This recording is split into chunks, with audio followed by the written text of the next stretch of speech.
Hi, how are ya? My name is MaxNoSleeves and welcome to Couch Conversations. Well, let's see, if you don't know what Couch Conversations is, where the hell have you been? I'm just kidding. Couch Conversations has a long and illustrious career of 3 or 4 episodes. I can't remember. I'll make it a playlist. Yeah. But it's essentially what it's kind of turning into is advice to myself, which I don't know if you guys know that, but that's always the best advice. This week I want to talk about something something I've been like reminding myself of quite a bit, and that's to get excited about stuff. Let me back you up here. When I was a young warthog, when he was a young warthog. What is that from? Lion King. Bam, nailed it. When I was in high school, the most embarrassing, or the worst thing in the world would be to be embarrassed because you tried something and then you failed. Okay, you with me? So trying something and succeeding at something was pretty good. Failing at something, if you didn't try, wasn't that bad. But trying really hard and then blowing it, whether it was a sports team or a test, studying really hard for a test, if you tried really hard and failed, that was the worst thing in the world, because you would be mocked slightly.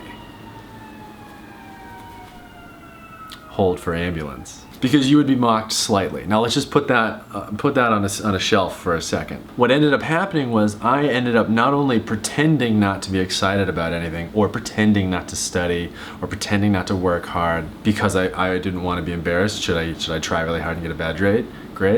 I actually, it's sort of, you know, it's like that old saying, you pretend to do something long enough and you end up kind of doing it. You know, I realized I'd stopped really getting excited about stuff. I stopped really knocking myself out, trying really hard to do stuff because I didn't want that slight hinge of embarrassment. Now, what's the lesson of the day? You have to try really hard and you have to get excited about stuff. First and foremost, that thing that I was worried about, that mild hinge of, you know, infinitesimal slight embarrassment or ridicule by my peers, and that, the key to that is the only pain is your apprehension or your fear of what it actually will be. Even if the times I actually have tried and failed spectacularly and been mocked hard by the entire world once or twice, the actual mocking or the actual embarrassment was not that bad. My fear of it was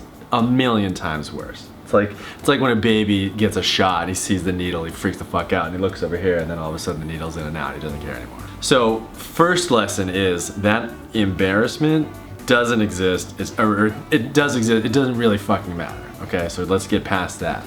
The second piece is, if you pretend to like not be excited about stuff, then before you know it, you won't be excited about stuff, and that sucks. And the third and final and most important piece is, if you want to do anything really cool, you have to get excited about it. You have to go all in.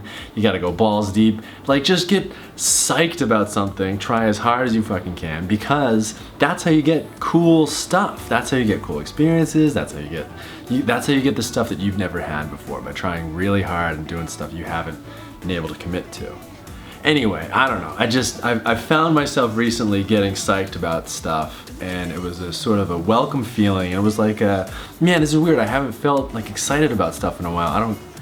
Oh, that's right. I used to get so psyched about a lot of different things. And so it's, reminding myself to actually get excited, that's been really rewarding to me.